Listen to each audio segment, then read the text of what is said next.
Today we're going to talk about grout. Typically, no one thinks about grout, but the reality is grout is very dirty. Grout can harbor and hold a whole range of dirt, filth, viruses, bacteria that are odor producing, and I'm going to demonstrate through a series of exercises on how dirty grout actually is.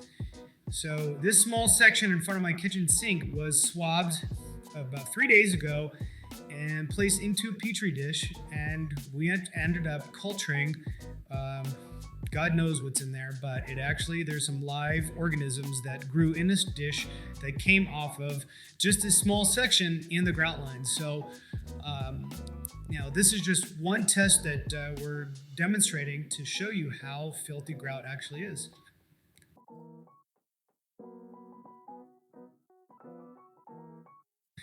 So here we have a device called an ATP meter. It stands for adenosine triphosphate. It's actually a device that measures the light emissions off a living organism. It's commonly used in the food industry to determine how safe or how clean surfaces are. So I'm going to demonstrate through this swab. I'm going to slide it across the grout line, enter it into the machine. I just know from experience, my initial swab, it's going to be off the charts, at least 200 or more. So the idea is to demonstrate how dirty the grout is initially and get a reading on it. And then I will demonstrate a clean grout surface test to show just how big the difference is using GeniePads. We collected 4 of the industry's best examples of floor cleaning pads to show the difference between them and our amazing GeniePads. Our next step is to clean each grout line using a different floor mopping product. Many of these products have flat surfaces that actually push the dirt and grime into the grout. Testing the same grout lines as before, we are now testing the grout's cleanliness after using these mopping products. As you can see, each grout line failed with many microorganisms living on the grout channel. Our results show that all products failed in removing potentially harmful organisms from the grout. So I've inserted my patented grout brush to the Swiffer Power Mop, and I'm going to demonstrate how well it cleans the grout. Placing the pad on the floor, line it up with the grout line, remove the original pad, place that there, put the new one on there, and again, grout brush in the middle. Cleaning solution works great, very effective. I want to make sure that cleaning solution gets on there, and then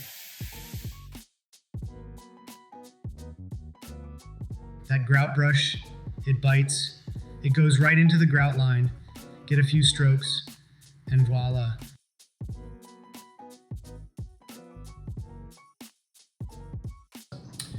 So I've just demonstrated the Swiffer Power Mop pad with the standard issue pad that it does a good job cleaning the tile, but not the grout. Whereas I installed the patented grout cleaning brush to the pad, and you can clearly see how much more soil is getting lifted because of the agitation from the bristles in the grout into the pad itself. So again, far more effective way of cleaning grout.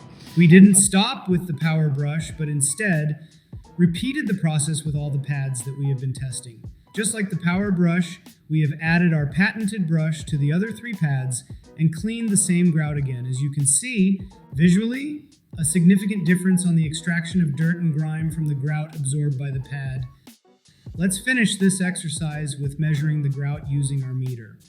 The results are in, and we can safely say that GeniePads did a far better job at removing all sorts of unwanted biological organisms as well as displacing a previously untouched mass of dirt and grime.